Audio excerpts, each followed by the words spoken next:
So hello everyone, in this video we will be solving 2024 PYQs of IMAT of physics subject. So let's solve with question number 55.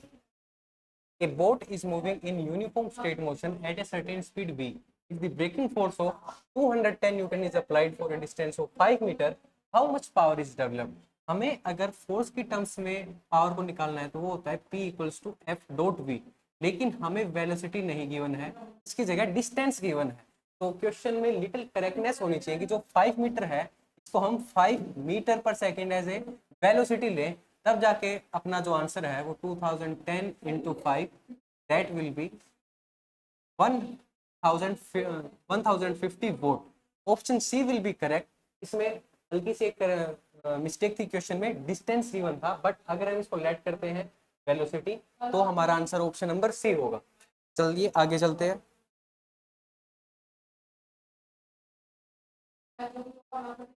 An ideal gas in a container placed on a thermostat at temperature T occupies volume V at pressure P. If the volume occupied by the gas is tripled while keeping the temperature constant, its pressure.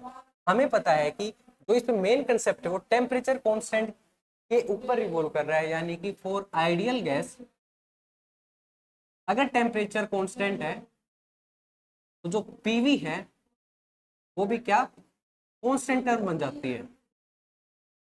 ठीक है, तो इसका मतलब pressure inversely proportional to volume. अगर मैंने volume को 3 times कर दिया है तो प्रेशर मेरा क्या हो जाएगा P/3 को कांस्टेंट रखने के लिए। तो from this becomes P/3। Option A will be our correct option. आगे चलते हैं।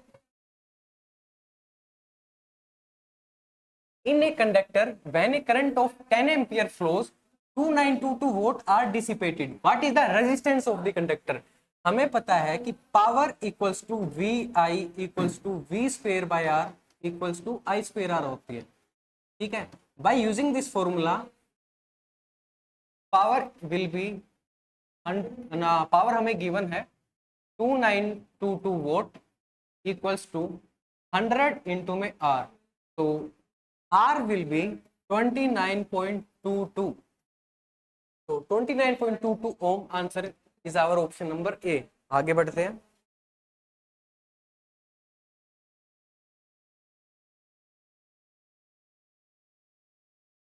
An electron in a motion with a constant velocity v enters a uniform magnetic field B perpendicularly. Given that represent mass charge magnitude, which of the following statement is false? तो हमें पता है कि अगर कोई भी चार्ज हमें यहाँ इलेक्ट्रॉन गिवन है किसी मैग्नेटिक फील्ड में एंटर करता है परपेंडिकुलरली, तो जो उसकी ट्रेजेक्टरी हो जाती है वो एक सर्कुलर मोशन के अराउंड रिवॉल्व करती है। बढ़िया, ठीक है। और इसकी जो रेडियस होती है उसकी वैल्यू होती है एम वी बाई में क्यू बी। यहाँ पे हमें इलेक्ट्रॉन गिवन है, सो एम वी बाई में E B will be our radius of the circle. तो electron continues to move with a constant velocity v। गलत, क्योंकि यहाँ पे हर पॉइंट के ऊपर वेलोसिटी की डायरेक्शन चेंज हो रही है। मैग्नीट्यूड सेम है बट डायरेक्शन चेंज हो रही है, तो इसका मतलब जो वेलोसिटी है वो कांस्टेंट नहीं है। हमें फोर्स ऑप्शन ही आइडेंटिफाई करना था, तो A option will be the answer, but it will be correct incorrect sorry. The trajectory of the electron is circle with radius this, yes हमने अभी देखा। The motion of electron is uniformly circular with period this, तो हम simple T equals to 2 pi R by V अगर लगाएंगे तो from this हमें यही फॉर्मूला मिलेगा।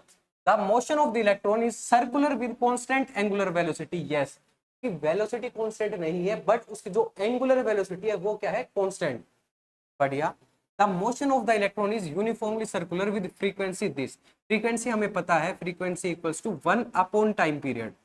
तो ऑप्शन ए इनकरेक्ट है, वही हमें आइडेंटिफाई करना था। चलिए आगे बढ़ते हैं।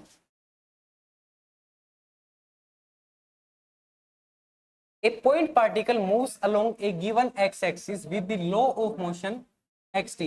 हमें पोजीशन की डिस्टेंस फंक्शन के टाइम, हमें पोजीशन की distance as a function of time given है, where x is in meters 3 second, omega की वैल्यू गिवन है, वेलोसिटी बतानी है जब t की वैल्यू हाफ सेकंड होगी। तो हमें पता है कि जो v है वो dx/dt होती है। तो अगर मैं 4 cos ओमेगा t का डिफरेंशिएशन करता हूँ तो दैट विल बी कोस का minus of sine omega, and omega T का भी डिफरेंशिएशन करना है बाय चेन रूल, तो दिस, तो जो v है वो minus of 4 omega sine of omega T हमारे पास निकल के आई है, एंड ओमेगा की वैल्यू हमें 2 पाई गिवन है, एंड जो टाइम की वैल्यू है वो हमें 1/2 गिवन है। तो साइन 180 डिग्री क्या होता है? 0। सो फ्रॉम दिस 0 मीटर पर second option A will be the correct option. चलिए आगे चलते हैं।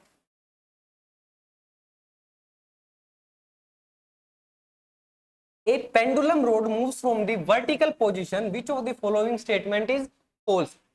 देखिए आप लोगों को पता होगा जो पेंडुलम है उसकी ट्रेजेक्टरी कुछ ऐसे रहती है, बढ़िया। In the absence of friction the pendulum tends to come stop after a certain time. नहीं, अगर फ्रिक्शन नहीं है तो इसका मतलब वो पेंडुलम स्टॉप नहीं होगा, कहीं भी एनर्जी लॉस नहीं हो रही। तो ऑप्शन ए इनकरेक्ट ऑप्शन है और यही हमें आइडेंटिफाई करना था। ठीक है, ऑप्शन बी को भी पढ़ते ताकि आपका कंसेप्ट अच्छे से क्लियर हो जाए। इन the absence of friction the motion is simple harmonic motion. Yes, बिल्कुल, फ्रिक्शन नहीं है, वो मोशन जो है वो एसएचएम है। ऑप्शन बी सही है। In the presence of friction oscillatory motion is damped. Damped का मतलब है एनर्जी का लॉस होना। अगर फ्रिक्शन है तो कुछ ना कुछ एनर्जी भी लॉस हो रही है टाइम टू टाइम, तो ओशन जो मोशन है वो डैम्प्ड होगा। The pendulum stops after reaching a certain height. हमें पता है कि यहां जाके पेंडुलम स्टॉप हो जाता है, फिर वापस नीचे आता है। The pendulum describes a circular arc during its motion. आप देख ही सकते हैं कि एक सर्कुलर आर्क है, कोई स्ट्रेट लाइन नहीं। तो ऑप्शन ए आइडेंटिफाई करना था हमें। ठीक है, तो thank you all. These are the 5 to 6 question from 2024 IMET paper.